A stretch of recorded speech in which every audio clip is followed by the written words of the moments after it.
Here, the latest now on the internet is people are planning after death for the animals and so forth. See that the dog, and they want to put the dog in the will. You know what I mean? So the dog will be well cared for. I mean, it's hard to know that I'm going to heaven or to hell or wherever, and my dog is suffering. You know, so you need to put some money aside for the dog and everything like that. And I'm just wondering where in an advanced society people now come and are so trivial and so dumb to say that an animal is a member of their family. You know, I mean, it's like, I bet you adopt some child out there who will be able to call the phone and tell the police that, you know, somebody robbed you here, or call 911 if you're having a heart attack, or could give you your medication, or could give you, you know, whatever. I mean, a human being is always better than an animal. But how did we come to this place where folks put in animals in front of their own family, their own kids, and other human beings? They put them in front of the kids. For example, the kids say, "Mama, I'm hungry. Here, $5, go and get you some hamburger and cheese and fries." And when the dog, the dog can't say I'm hungry. They know the dog's hungry. They go to the pet store and they buy those special foods. You know, it was made by 4 or 5 doctors sat down together and they put in little meat and little beans and all that stuff. They know the dog vitamins, all the dog needs. But for the kids, oh, take some money and go and get you some soda. Oh, just go and don't bother me. And the dog, as soon as the dog trembles a little, they go and send like $1,000 to the vet. You give him some flea this and some, you know, they even want to get dog dentures and all that. Operation, $5,000 and so forth. But, you know, when you look into the past, Egypt, for example, they discovered that many of the pharaohs were buried with cats and perhaps dogs, and dogs were in the royal house, and it was very famous and all that. And you would assume that Egypt had come to the place just like this modern world today, where they start losing respect for humans and bringing themselves down to the animal level, and so they're having animals buried with them and taking care of animals and all this kind of stuff, instead of taking care of the poor people in the realm. But I'm not wrong for Egypt, so I'm not sure, but the principle exists in all civilizations. Just before the end, there's get mixed up. Now, how did this happen here in this world where people love animals more than others? You see, it started with like Sesame Street and Scooby-Doo and some of these other cartoons where they're showing animals or teaching humans, you know, human values. Now, children, you need to have good role models and good teachers for them, because they tend to want to emulate their teachers, okay? They speak like their teachers, they walk like their teachers, they want to operate just like the teachers, because these are significant others, is the word, significant others. So I am Sesame Street using Big Bird or Scooby-Doo somewhere over there to teach people to be nice. They're even using cars now, cars to teach human values. I mean, people are so mixed up now. I remember when I was driving school bus in the 90s, they had brought out some cards.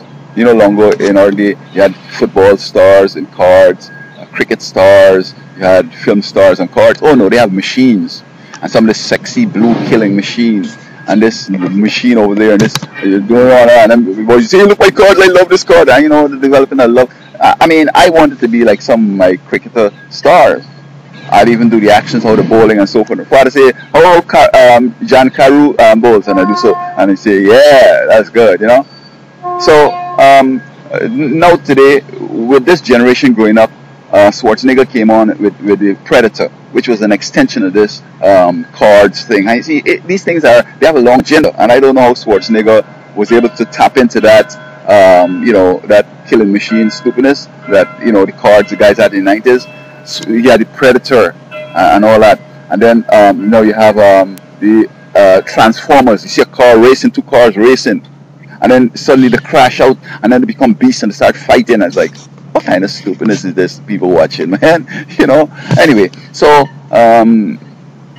you know, the Sesame Street and all these things. You know, a man calling, "Hey, you see my dog over there?" He's talking about his best friend, you know. And when a fella call you, "Hey, you my dog," hey, don't take it personal, because he really, really loves you, man. Because this dog, you gotta remember, this dog that he's talking about, it was like his teacher, it was like his preacher, it was like his medical doctor, it was like his parents. They raised them, these dogs, on television. So when you say, "Hey, my dog, that's my dog over there, bro," he'll give you his savings because he holds you in high esteem. On the other hand, I don't want anybody calling me the dog anyway, because I might be that important or all that to you, but please, I'm no dog, man. You know, make it right, man, or because I'm a name, I'm not your dog, son. You know what I mean? So, where people, oh, the other day, this woman had sex with her boyfriend dog, and she died from adverse reaction and allergic reaction. I'm not sure how that to explain that. I don't know what went wrong. So they're having sex with dogs, and this is something like what happened in the past. You know, people are having sex with animals, and this is why. Anyway, I ain't go there today. Yeah, right. So please, you know, leave your dog. In fact, you shouldn't even have a dog, man. Because your kids growing up with these dogs, they're trying to understand the dog. They're trying to talk to the dog. They're trying to figure out the dog's thoughts. It's like, come on, man. You can't figure out my thoughts. I have to tell you what my thoughts are. We got dog psychologists and dog sociologists and dog all this ours. And it's like, man, come on, bro. You know, I mean, folks just wasting resources on things that aren't important. You see, they bring out the whole fire brigade, the police, and the whole crowd out there because some little kitten got up in a tree and can't come down. I mean, it's like, but you got run over by a car. They're not even coming for like half an hour, and when they come, you're dead, or somebody shoot you up. By the time they come, the guy going to the other side of the island because like half an hour, that's enough to get with a speed in something to get to the other side, and then you know to establish an alibi. Man, I was over here, bro. You know, I was over here, cool, man. Not me and so on. And by the time they come, you're dead already. But if they would value the human life so much and get there in 3 minutes, then you know they might catch the bandit, and also they're gonna help you to recover. So we're putting emphasis in the wrong place. We're bringing out all the resources because some puppy gets stuck in the drain over there. Oh, it looks so inhumane to let these things suffer and die. But you have people suffering and dying all the day. People ain't got no food to eat. People getting arrested and put in jail for while being innocent. They're taking people's kids away and putting them in foster care. I mean, you know, it's like anyway. So be careful with this putting animals before humans and all this stuff that people going on with, because it's not only stupid, but it's also like where your values are, and you're bringing yourself down to the level of an animal.